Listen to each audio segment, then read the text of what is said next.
माता दी सभी भक्तजनों को।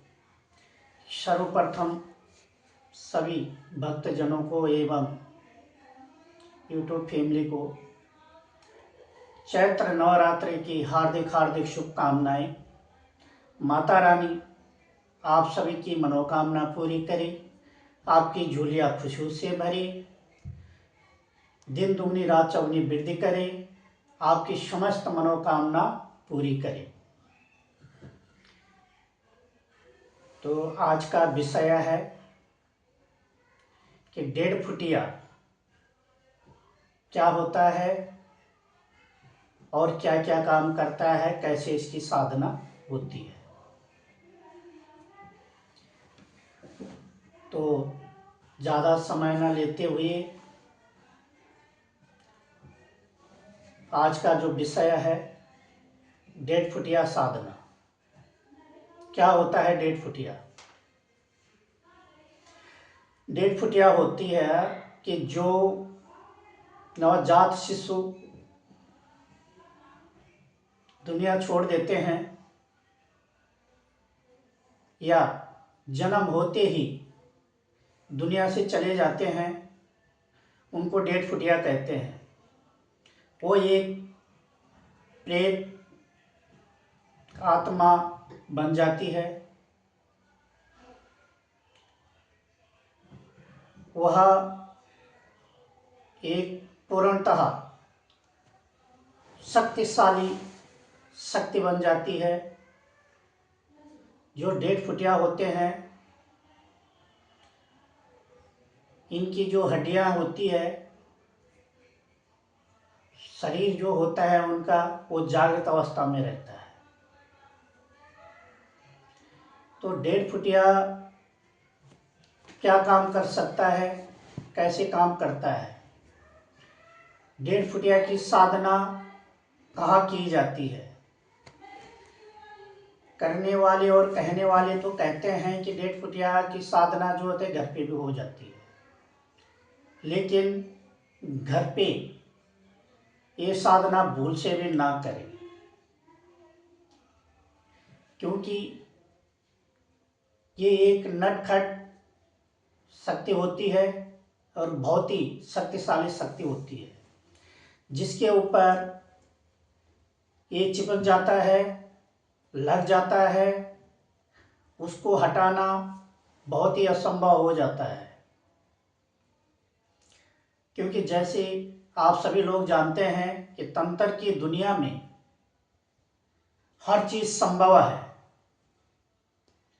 लेकिन ये उसके लिए है जो तंत्र को अच्छी तरह समझ सके। तंत्र के ऊपर हमारे गुरुदेव ने कई पुस्तकें लिखी हुई हैं। आप चाहे तो पुस्तकों को पढ़ सकते हैं और तंत्र का पूरा ज्ञान ले सकते हैं। अब 1.5 फुटिया जब एक कार्य करता है तो ये सबसे पहले ट्रांसफर के काम में सबसे शक्तिशाली होता है। दूसरा कहते हैं नोटों की बारिश। क्या सच में 1.5 फुटिया करता है? हाँ जी, 1.5 फुटिया सच में नोटों की बारिश करता है। इसके लिए जो इसकी साधना होती है वो बड़ी कठोर साधना होती है। इतना आसान नहीं है किसी भी चीज को सिद्ध करना। इसके लिए आपको पहले इसकी साधना करनी पड़ेगी, उसके बाद आप इससे काम ले सकते हैं। ये प्रत्येक काम को बेक्षमता के साथ बड़ी बेखूबी से करता है।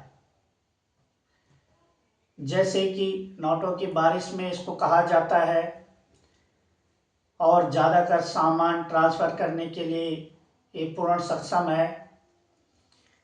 कुछ लोग कहते हैं कि ये दरबार चलाने के लिए भी सक्षम है, लेकिन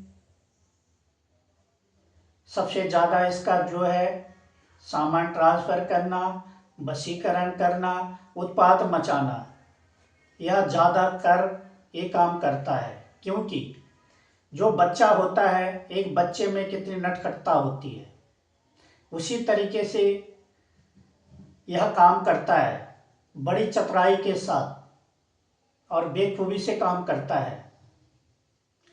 यह साधना अगर आप लोग करना चाहते हो तो उसकी संपूर्ण जानकारी आपको पर्सनल में दिया जाएगी, इसका मंत्र आपको पर्सनल में दिया जाएगा। अब कुछ लोग कहते हैं कि क्या आपने डेढ़ फुटिया की साधना की है, तो मैं आपको क्लियरली बता देता हूँ कि आप जो मैंने एक वीडियो डाली है कि खुद का परिचय, उस वीडियो को अच्छे से देखें। मैं एक स्वयं सिद्ध साधक हूँ, मेरे पास गॉड गिफ्ट है, मुझे किसी साधना की आवश्यकता नहीं थी और ना ही आगे होगी। दूसरा, मेरे गुरुदेव इतने सक्षम हैं कि मात्र उनके दिए हुए रास्ते को और उनके दिए हुए मंत्र से मैं प्रत्येक काम में सक्षम हूँ। जिस काम के मैं बैठता हूँ, जो कार्य करता हूँ, जो दरबार चलाता हूँ, उसके लिए मुझे किसी भी साधना की आवश्यकता नहीं है। शायद यह मेरे जो प्रश्न का, आपके प्रश्न का जवाब है, उसका उत्तर आपको मिल गया होगा। लेकिन जो ज्ञान अपने पास होता है, जिसके लिए बच्चे या बंदे इधर उधर भागते हैं, अगर वो ज्ञान आपके पास हो तो ज्ञान देने में पीछे ना रहे, सत्य का मार्ग समझाएं और अपनी शक्ति का प्रचार करें, अपने गुरु का प्रचार करें। तो डेढ़ फुटिया पूर्णतः प्रत्येक चीज में सक्षम है काम करने के लिए। बहुत जगह सुनने में आता है कि डेढ़ फुटिया नोटों की भी बारिश करता है। हम मानते हैं जरूर करता होगा, क्योंकि तंत्र की दुनिया बहुत बड़ी है, जितना इसमें घुसोगे उतना ही कम है। इसलिए कोई भी शक्ति प्रत्येक काम में सक्षम है, प्रत्येक शक्ति का अपना अपना कार्य है। ऐसे ही डेढ़ फुटिया है जो अपना काम बेखूबी से करता है, वैसे डेढ़ फुटिया का सबसे ज़्यादा काम जो होता है वो ट्रांसफ़र का होता है। ये चीज़ मैं आपको अच्छे से बता दूं। अगर किसी के ऊपर आपने डेढ़ फुटिया छोड़ दिया तो उसका जीना हराम कर देता है। इसलिए इसका सदुपयोग करें, गलत प्रयोग ना करें। और जब आपने अन्य कोई साधना कर रखी हो तो तभी डेढ़ फुटिया की साधना करें। और जहाँ तक हो सके गुरु के सम्मुख से होके, गुरु के सानिध्य में रह के आप डेढ़ फुटिया की साधना करें। साधना की पूर्ण जानकारी आपको प्राप्त हो जाएगी। आप पर्सनल में आप मैसेज कर सकते हैं, ओनली व्हाट्सएप मैसेज और व्हाट्सएप कॉल, इसी के द्वारा आपको इसका पूर्ण विवरण दिया जाएगा, साथ में ग्रुप में ऐड किया जाएगा। धन्यवाद। जय माता दी।